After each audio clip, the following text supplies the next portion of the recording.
Great. Well, thank you very much for the introduction. Great to be with you and to have this chance to talk a little bit about the journey that I've been on. Talking about after doing one successful company, why go around again and start another one? Before we get into that, I'll just kind of warm us up with a bit of audience participation, if we may. So there are a few Anaplan faces in the room. You're not allowed to answer these questions, okay? But a quick round of spot the garage. Can anyone identify that garage?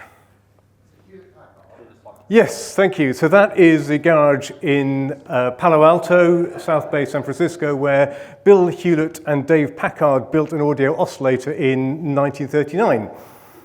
Next one. Sorry? Apple, yes. That is a garage in Menlo Park, also South Bay, San Francisco area, where Steve Jobs and Steve Wozniak founded Apple. It's not actually quite true. They didn't actually build any Apple computers in that garage, apparently, but they sort of kind of started there. Next up. You've already answered one. I'll have somebody else, please. Anyone else? Any other takers? No? Go ahead. Go on. Nope. Nope.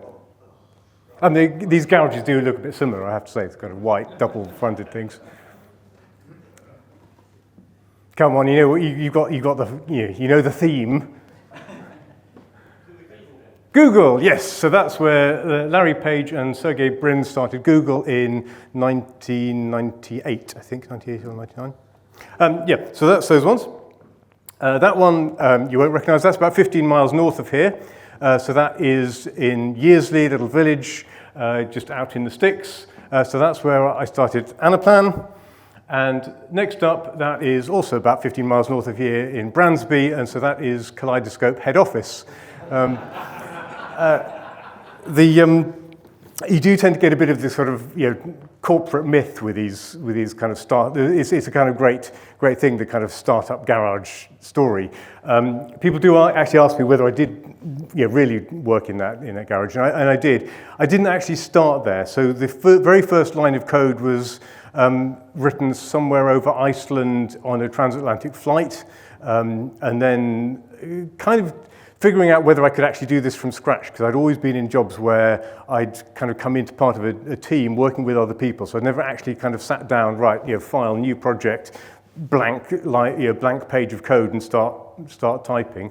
So first line of code was actually written on a transatlantic flight somewhere. I then started out in working in the bedroom. I should preface this little anecdote with saying that my wife Emily has been amazingly supportive of me on this whole journey. But she did comment one day. So I had 4 computers, a bank of screens, because writing code on one, running tests on another to check the performance hadn't been degraded. And she did just quietly comment one day that it felt like she was sleeping in the control room of a nuclear power station. And so then I moved to the garage, to the barn.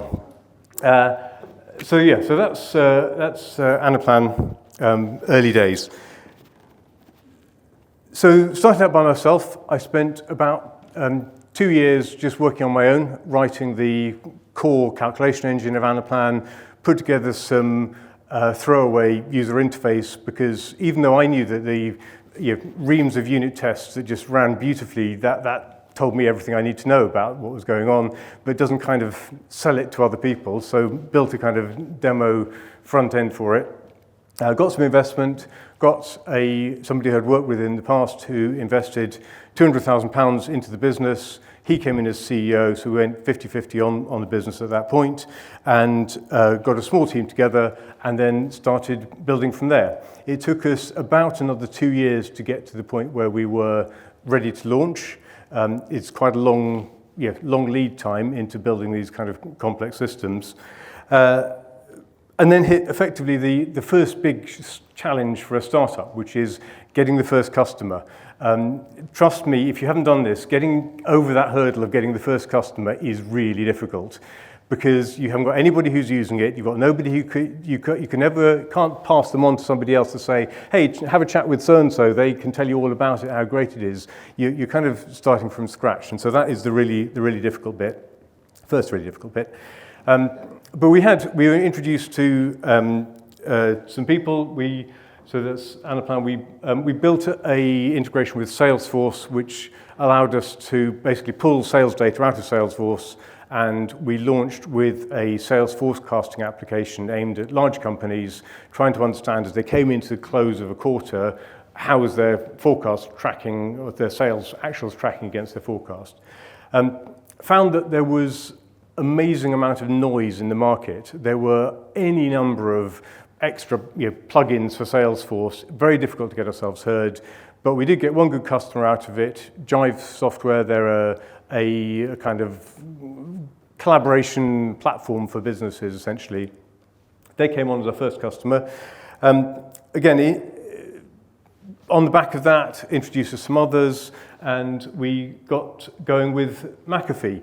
McAfee had an interesting problem. They had about 1,300 sales reps dotted around the world.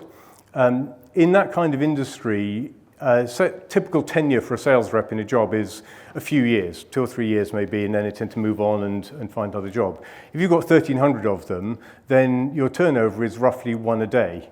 And so just keeping track on a worldwide team, how many people have you got, who are they, and specifically how much quota is allocated to them, it's quite a tough problem to keep track of. And what they were doing was there were a bunch of people around the world filling it in on spreadsheets, emailing it in, and some poor person had to kind of pull it all together.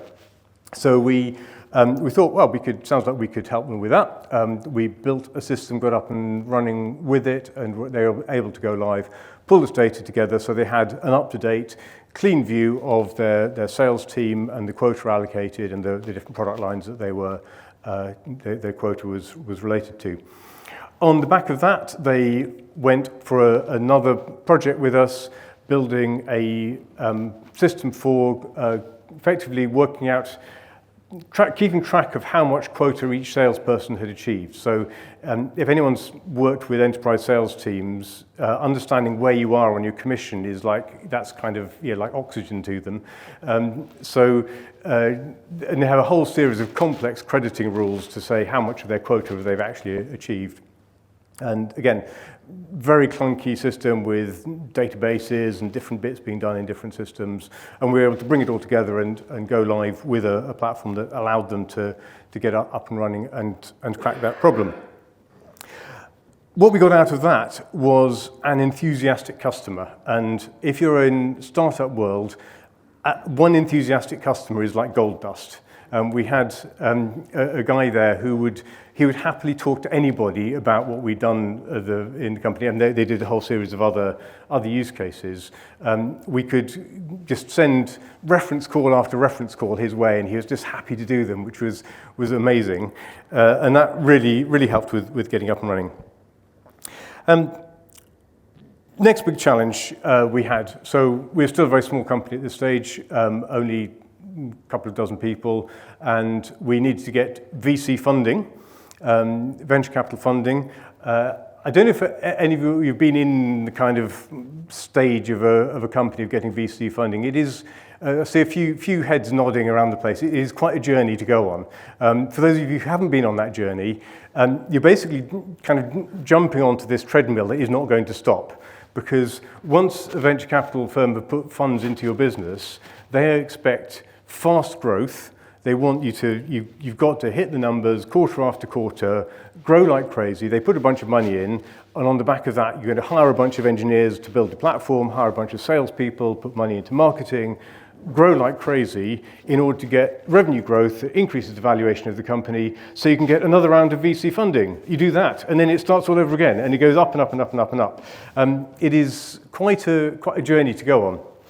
I don't think I knew that at the time, but anyway, there wasn't really any other option to go to get off the ground.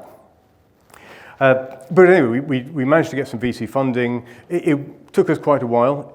The critical thing was actually getting to that first really enthusiastic customer. Once we had that, then the VCs would talk to us. Before that, it was a kind of, it was an idea, looked interesting, but not ready to take off. And then we got introduced to HP. HP, this was before it split into the kind of consumer division and HP Enterprise. And this is probably, I would say in many ways, the kind of defining moment for us on Anaplan and the Anaplan journey. We got introduced to them when we had about 50 people in the company, so we were still very small, quite early days. They had a real challenge. So HP had annual revenue of around $100 billion. They had 25,000 salespeople around the world, and they had a process which they run twice a year, which was essentially to deploy the quota to the sales teams. So the senior leadership team in the company would figure out what the plans for the following year were. They would start to break that down into the different business units and different geographies. And then there was an exercise of basically cascading that right down until you're allocating to specific sales reps to say, right, your job is to sell this much of these product lines to these customers. And then you so allocate it all out, roll it all back up again. They would start this process 2 months before the start of the fiscal year, before the end of the fiscal year. They'd start the process for the following year. And they ran the entire thing on spreadsheets, the mother of all spreadsheets. I mean, you have monsters. And basically, it would take them 5 months. So they started 2 months before the start of the fiscal year. They wouldn't actually get the quota sorted out until 3 months in. They'd have a bit of breathing space, and then they'd have to start again for the 6-month half-year plan. So the whole thing just ground around. And the impact of that was that they had 3 months of the year when the sales teams basically didn't know what they were supposed to be doing. And so they came to us and we said, we think we can solve this problem. We can build a model for you on our planning platform that would crack this. It was difficult. It was a real challenge. Just to give you a sense of the scale, and they came to visit our head office in Union Square in San Francisco. Basically, they wanted to see if we were real, because it was a big bet for some of the people in that company to go with a totally unknown small startup. We had 50 people, tiny in comparison with the size of organization we were dealing with. But we managed to get up and running, got the deal, went live with it, and they were successfully able to get the quota plans out on the first day of the quarter from that point on. Just to give you, again, a sense of the level of kind of engagement, the work going on in the background, they had more people from Deloitte doing the data integration than we had employees in our company. But we got up and running. We went through a period of crazy growth, and if anyone's been in a startup, let me tell you, it is hard work. We went from on successive years, first year of being commercial, we did about $50,000 in sales bookings.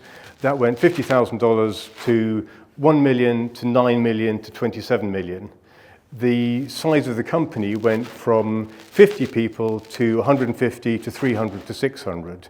So by the time we were at 600 people, and obviously you lose a few people along the way, by the time we were at 600, 500 of those had only been in the company for less than 2 years, and 300 had been in there for less than a year. So it's just like it's kind of crazy growth time. Hard work. I used to go out to either San Francisco or some other long-haul trip about once a month. Head over to San Francisco where our head office was, packed schedule of meetings, so we would be kind of wall to wall for the whole week. I used to be fairly relaxed about cutting it quite fine to catch flights. And there was this lovely lady called Laura whose job it was to get me back to the airport to get the flight out on a Friday night.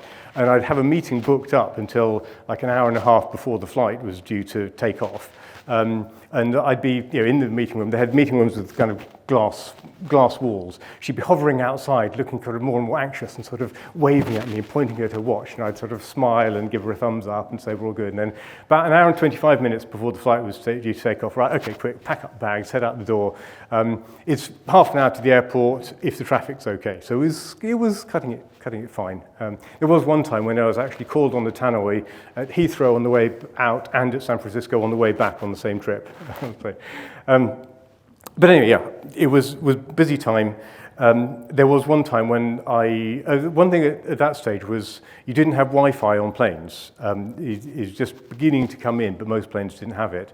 And that was bliss, because you had 11 hours when you couldn't answer the phone, so nobody could get in touch with you, no emails would come through, complete radio silence. And, that was amazing.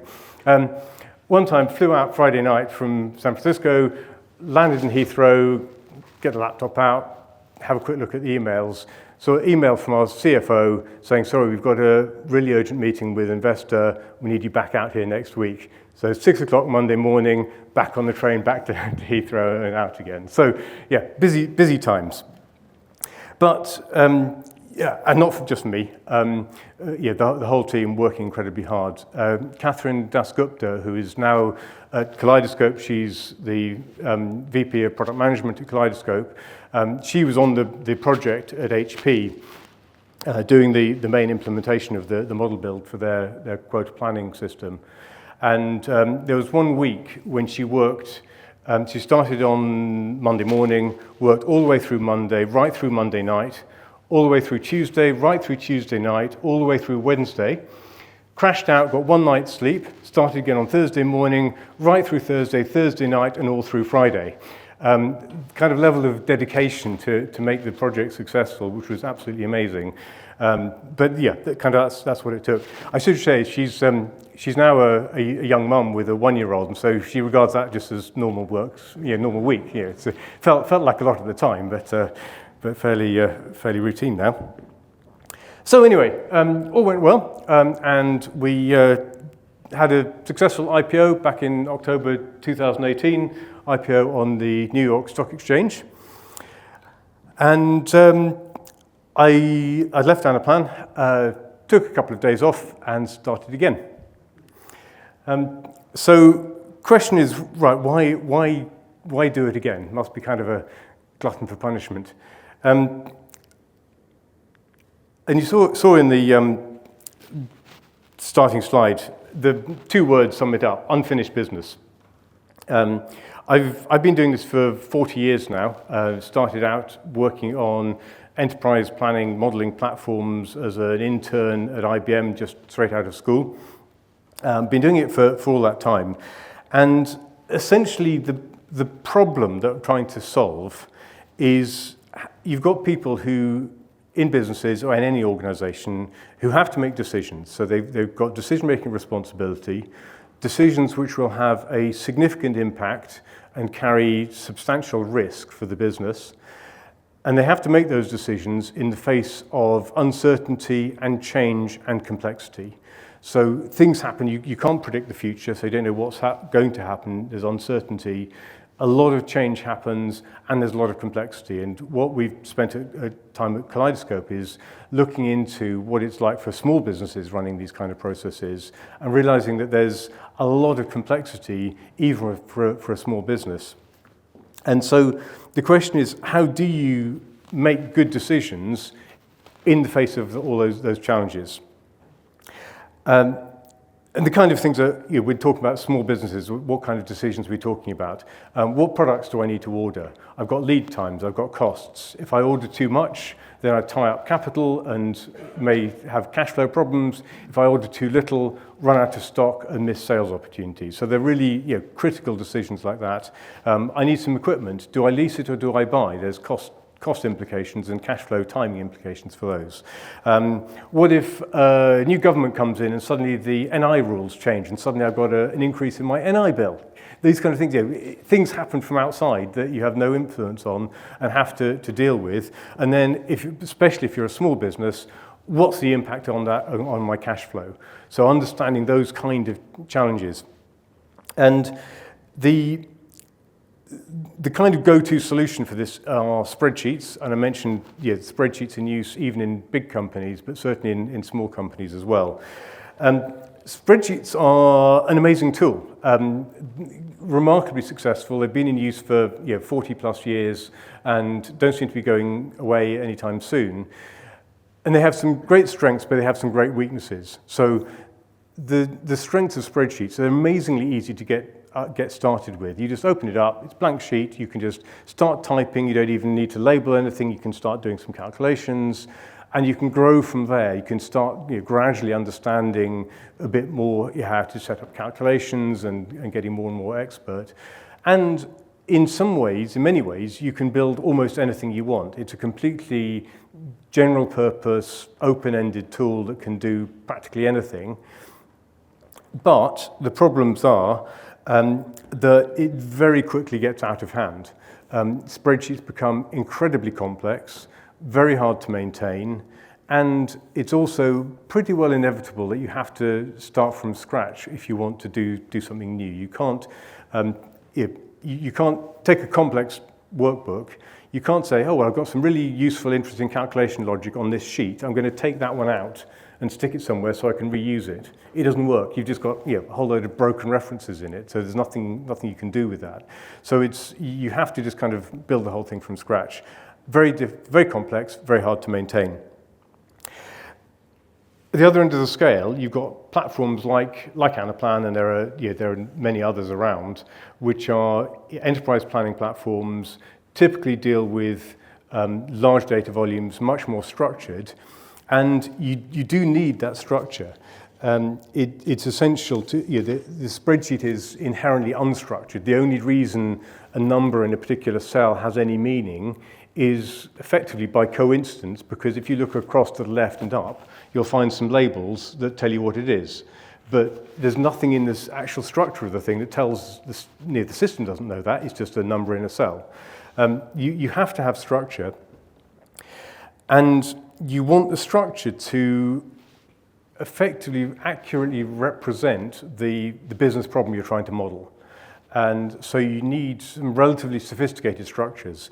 If you take a relational database system at the other end of the scale, a relational database system, it has structure, but it's basically like a kind of raw toolkit. It's got tables. You can do all sorts of things with a database, but you're basically using tables. It doesn't help you in terms of representing what's going on in a business. You'd have to actually kind of construct something that kind of mirrors to what's happening in the real world. The real challenge with the enterprise planning platforms is if those constructs are kind of quite a good fit, but not a very good fit. And just to give you an example, so you deal, most companies selling products, you may have SKUs, the actual physical stock keeping units that you actually ship out the door.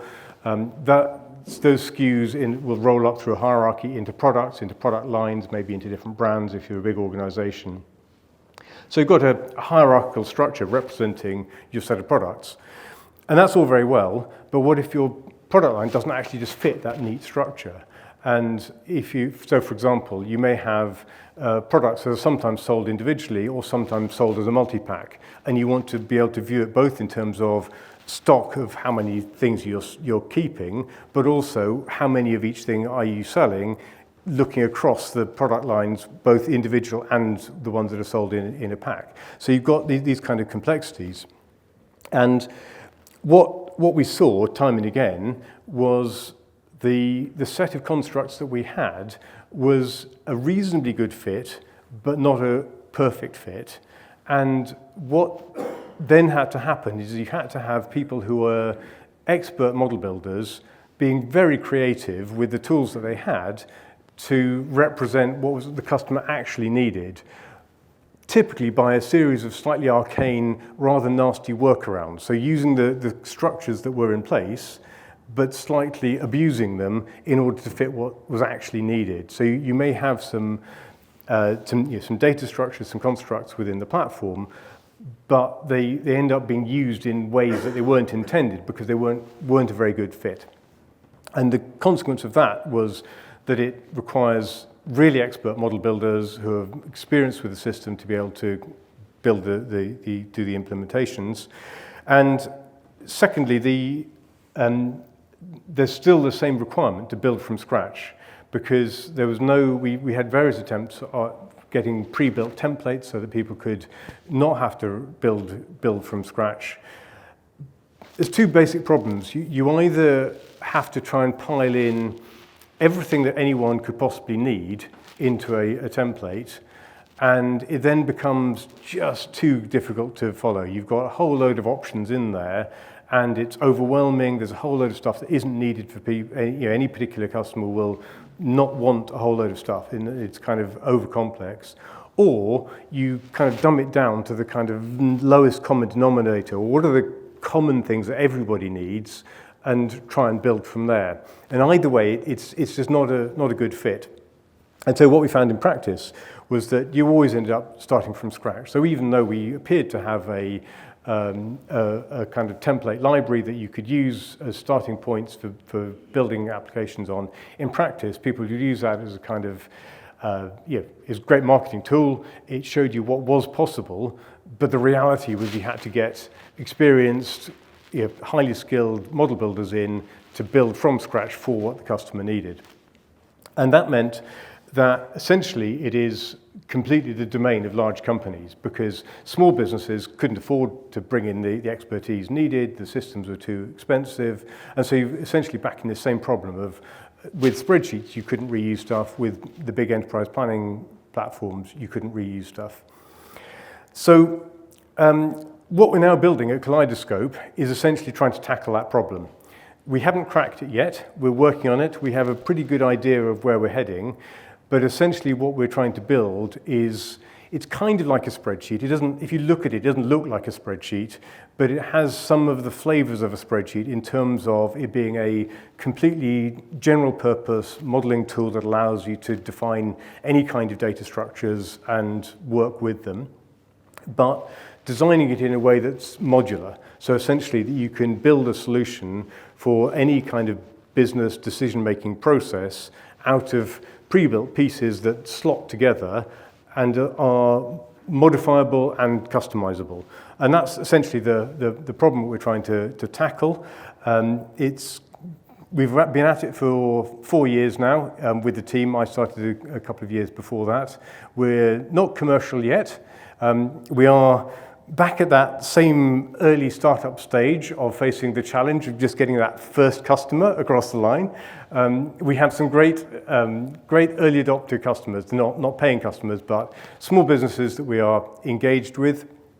So it's all looking promising, but we know it's going to be a long journey, trying to crack this problem of how do you build a system that allows you to assemble it out of reusable pre-built modules, snap them together easily, and particularly for the small business market, which we're targeting initially, the real challenge is people have got to be able to get up and running by themselves, completely self-service. So, going to be quite a challenge, but it's exciting, and we're looking forward to it. Just a bit more about the company. So, there's currently 18 of us. We are fully remote. We've been going for 4 years, and if you've done the maths, that means we started the back end of 2020 when we were in full lockdown. So we had to be remote anyway at that point. We decided to really go for that, and particularly, rather than it just being a kind of temporary thing while, till COVID got past, decided to be a fully remote company from the outset and just figure out how to make it work. One of the key things that does address is if you've got some people who are remote, it's really quite difficult dynamic when you have some people meeting in an office who can collaborate, meet around a whiteboard, chat to each other informally, and then you've got some other people who are equally important to the discussion and the decision making who are not in the room. Quite a tough dynamic, and so we've decided to be fully remote from the outset, figure out ways to make it work, and it's going very well. Perhaps also unusually, we have a 50-50 split of men and women in the company. We're 9 of each, which is exciting and great. Not that common, but so we're very, very pleased to be in that position. Finally, before we break for some questions, we are hiring. So if anyone is a Rust engineer or TypeScript, then do get in touch. Thank you all.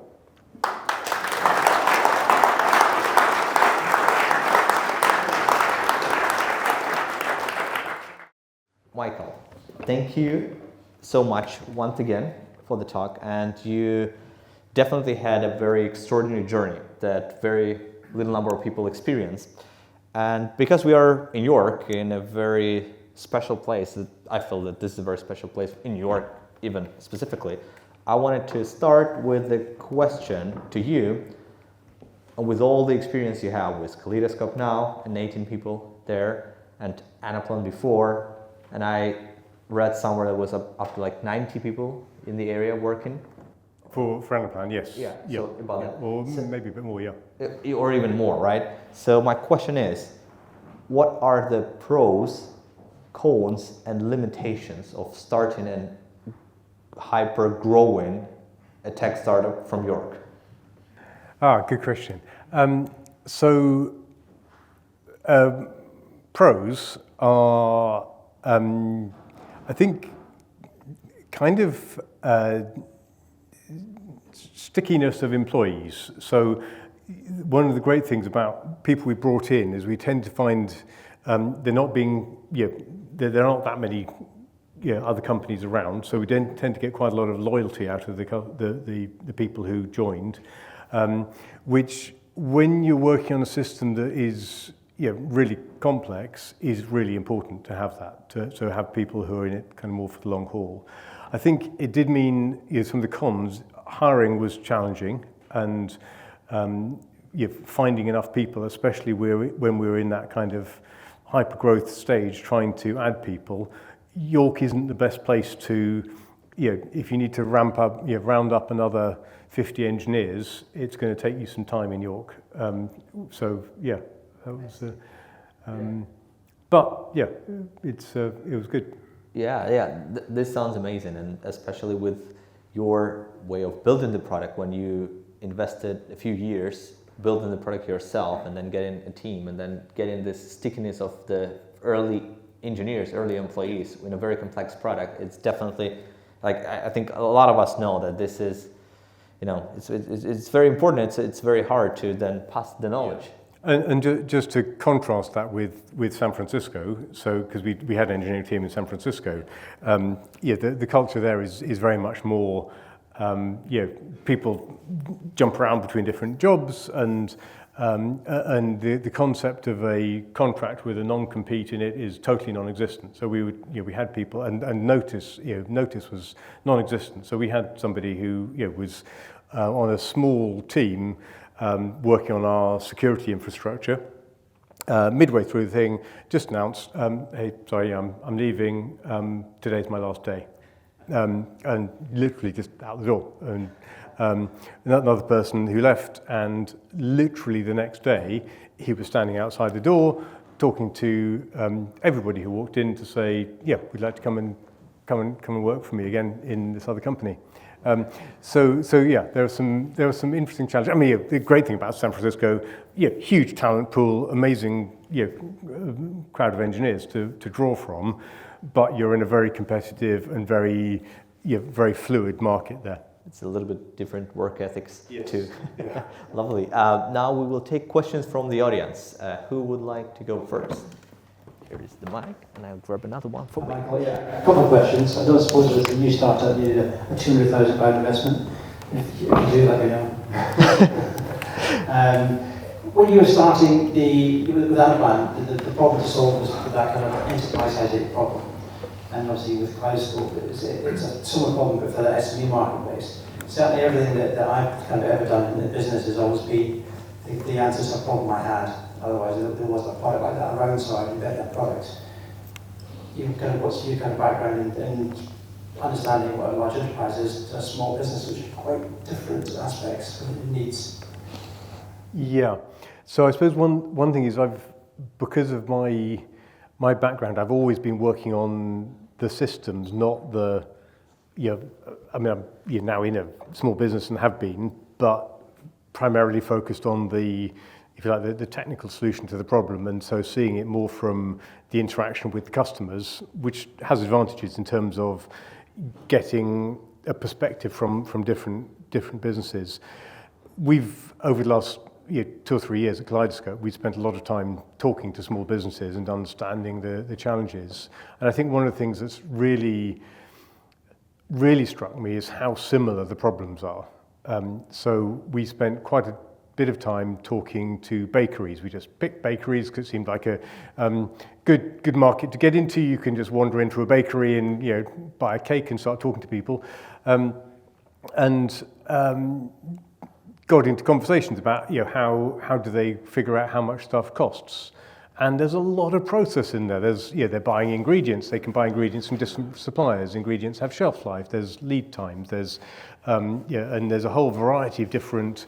They bake stuff in batches, and some of it will end up in different packaging. Some of it may be sold in a cafe on site or whatever. They may do bespoke wedding cakes or birthday cakes, and then you've got another whole load of costs involved in terms of actually meeting with the client and setting it up and assembling the final cake and things like that, and realizing that the problems you're dealing with, even though it's on a relatively small scale, are essentially the bill of materials roll up and costs, allocating costs up through a bill of materials hierarchy.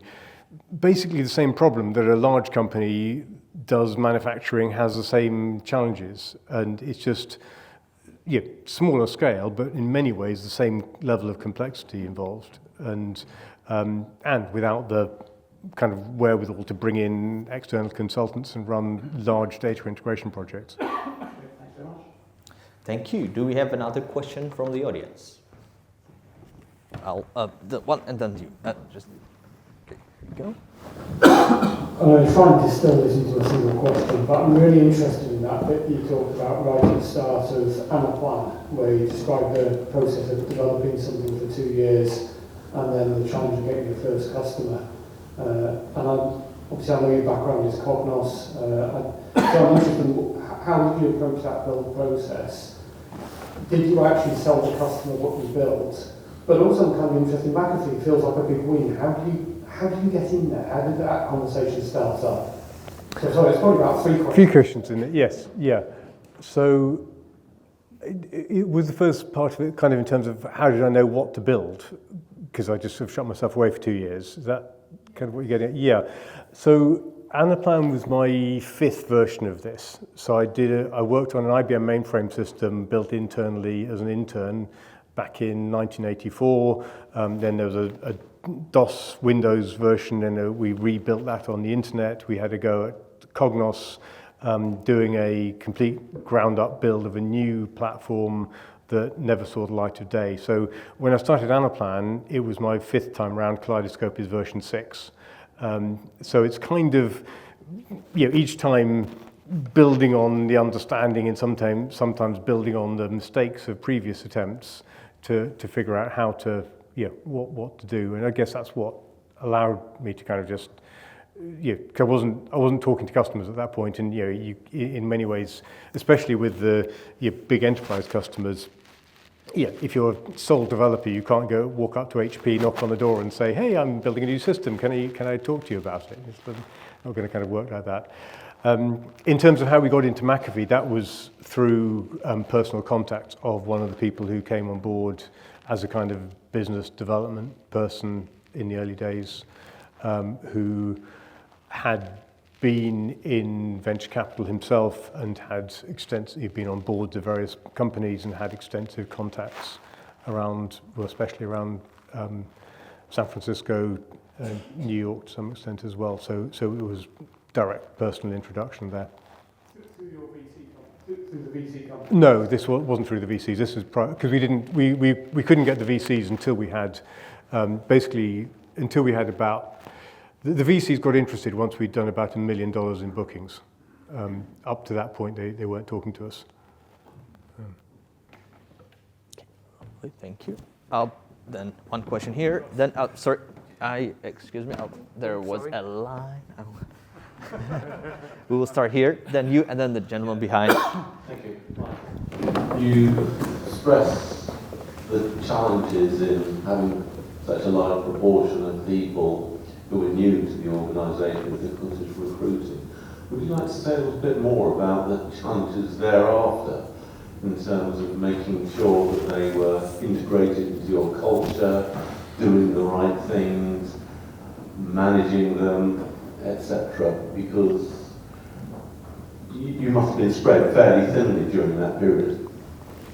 So I guess in a sense I wasn't taking the responsibility for that. My role at Anaplan was as CTO, Chief Technology Officer, so I was focused pretty well exclusively on the product and developing the technology. So closely engaged with the customers and the customer challenges. So how did we actually, or what new things did we build? Because in those early days, you don't have a system that's ready to run for each customer. You have to build stuff for them kind of frantically in order to get it ready for them to be able to use. It's kind of, I don't know if you've seen, there's a Wallace and Gromit film, I'm trying to remember which one it is, where he's putting the train track out in front of him. I can't remember which one it is. It feels a bit like that, where you're building the train track and just ahead of where you got to drive on it. I wasn't in a sense directly involved with that kind of scaling up the organisation because I had another CEO who hired a head of sales who ran the sales organisation and so on. I think. There was a kind of energy about it, which because there's a sort of hyper-growth vibe that I think does help a lot, because I think it's a very different feeling of probably a longer, more established company, which I think probably helps actually with everybody trying to kind of muck in and keep moving in the same direction. There is a kind of sense of pulling together on it, which I think helped a lot. Thank you so much. We have a second question and the third one over there. And I am afraid we will not have much more time. Two questions, if you don't mind, Michael. First one is that very long? No, it's good. How much was the Kaleidoscope.com domain, if you don't mind me asking? How much did it cost? You can share. The second is, what did you learn from the running of Anaplan that you're hoping to sort of recreate in Kaleidoscope? And what did you learn that you don't want to, and you want to change? So first question, I not particularly wanted to disclose the actual figure, but it was a lot. It was 6 figures. What was the kind of biggest thing I learned from the running of Anaplan? I think the biggest challenge is managing the transition from, as you scale, your job changes. And at an early stage, you kind of, and I think this applies in in the sort of in the weeds of the technical aspects of it. But I saw the same thing in the kind of management of the company. So in the early days, you're right in there in the weeds. Right, I write code at Kaleidoscope. About half my time is writing Rust code, and it's same in the early days of Anaplan, not Rust, Java in those days. But over time, you have to kind of step aside and delegate and trust and have the team and give responsibility to the team, give ownership and let people get on with it. And I think it took me quite a long time to go through that transition at Anaplan from being hands-on in the code to, in later years, I wasn't touching the code at all, leaving it to the people who knew what they were doing and running the team. And we had a few hundred engineers and the whole surrounding product and design and QA teams. And I think what I did see was the same challenges in the organisation as a whole. At 50 people, a new CEO comes in who has to be just all over it, looking, examining every contract, interviewing every salesperson who gets hired. At a later stage, it's a very different process, and recognizing that those challenges and of those transitions that you have to embrace, I think is one of the toughest things to do. In a way, to stay with it for the long haul, recognizing the changes that are going to happen in a role and moving from being involved to having the kind of the teams and the processes in place to be able to be hands off and let things run. Is there anything? Sorry, there was another part of the question. Is there anything that you learned that you're specifically trying to avoid in Kaleidoscope from your experience at Anaplan? Having to move too fast. So one of the things we have the luxury of is we don't have the VCs breathing down our necks saying, okay, you've got to get the next deal or meet the target for the next quarter. In many ways, in the early days of Anaplan, we had the vision for a modular system that we could plug together. But basically, once we were chasing after the next enterprise deal, that just went by the because we had to get the next big deal across the line. Just being willing to take our time and do it right. Do you mind passing the microphone just behind you? There was a question from there, and then we will have time for one more question from the audience, and I will probably ask the final question. Go ahead, please. Yeah, so my question is, with regards to the slowing it down and doing it right, a lot of Y Combinator videos exhort people to just go, make your MVP in 2 weeks, get customers, run, and you didn't do that. And do you think your approach is better, worse, or just different? I think it's different. I think it depends what you're trying to do. If you're trying to build we're building a complex, calculation engine, user experience, modularity. There's a whole bunch of things we're trying to do to solve tough, complex business problems. It would be complete nonsense to the idea that you can just knock an MVP together and go out and sell it. It just wouldn't work. If you're doing something that's more kind of immediate and you're trying to test out a concept and just see if it flies, then absolutely makes sense to stick up a website that offers a particular service and people can sign up to it, and if they like it, maybe in the early days there isn't actually anything behind it. There's just a bunch of people who scramble around doing stuff to make it, pretend that it's doing, the system's doing it. As long as you've got a real path to building it. I mean, it's no good doing that if the technology isn't actually possible behind it. But so I can see that route makes complete sense in the right context, but it wouldn't work in what we're doing. Lovely. Thank you so much. One more question from this gentleman, and unfortunately we don't have any to chat on. Hi there. I've got a question for you with regards to Kaleidoscope's remote model in terms of employing people. Yep. I'm guessing that probably some or many of the 18 staff that you have, perhaps you already know, or perhaps used to work at Anaplan.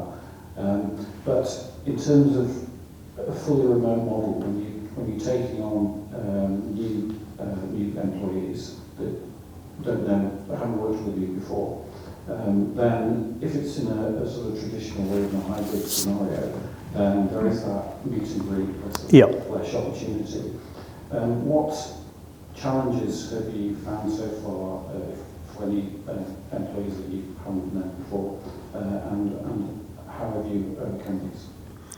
Yeah, so we have about, out of the total at Kaleidoscope, there's about 7 or 8 who I knew beforehand, and the rest are new. Probably need to ask them actually what it's been like. We are fully remote. We do get together, so we meet 4 times a year for a full company meeting for a week up in Bransby. Well, it was all of us till Catherine had a baby, and then decided that the transatlantic travel with a baby was just going to be a bit too much. But hopefully we'll get her across one of these days. So we're now 17 people in the room and 1 on the screen. I think I think that's helped. And then there are smaller meetups individually as needed. So sometimes it'll be the engineering team or the UX design team who get together for separate things. So there is a certain amount of face-to-face contact. But I think what we've avoided is this kind of tension between some people who are working closely together and some people who are kind of out on a limb. And one thing we have done is we've invested in good technology. So, for example, the meeting when we use for our full company meetings, everyone has individual microphones, high quality audio system, very high quality internet. All the remote people, we try to get people having proper kind of studio quality microphones, so you're not dealing with some tinny microphone in their earbuds kind of thing. Where you can't quite hear what is said, which actually does make a remarkable difference. When you're talking to people on a video conference a lot of the day, getting good audio quality so it almost feels like they're just standing behind the screen talking to you does actually help quite a lot. And a lot of good tools that we use extensively. Things like Miro, which is an online whiteboard collaboration thing. We just, we kind of live in that. Just great for it gives you that kind of feeling of, okay, I can just scribble. I mean, I have a big, by my desk, I have a big drawing tablet because I'm not very good with the kind of actual kind of drawing stuff with shapes and arrows on the screen. I can just grab a pen and say, what I mean is this, and scribble, and the other person can see it, and then there are other people who are much better at just tidying up and making them actually look presentable. I think combination of the in-person get-together does definitely help, and we try and do some social things. Walk through Yearsley Woods down to the Fairfax at Gilling. We've done a couple of times, things like that. Kind of bring people on board. Thank you. That is absolutely amazing. And I just want to save some time for our networking. I will ask one more question to Michael, and then you'll have time to chat with Michael directly. And Michael, you called the talk today Unfinished Business, and then today you explained why you called it this way, and now we know that it's the 6th version of the product you have. The Kaleidoscope is the 6th version of it. And my question is pretty simple. Is there a definition of finish for you, or is it about the journey? No, well, finish means this is my last attempt. And the reason I say that is because the successful ones take about 10 years. So I've been doing it for 40. I don't count the unsuccessful one that was stopped after about 3 years. This is my last crack at it. So I'm sure it's never going to be finished, but it'll be my last go anyway. I see. That's amazing. Well, thank you so much. That's Michael Gould, founder of Kaleidoscope, founder of Anaplan. Thanks so much, Michael. It's been a pleasure.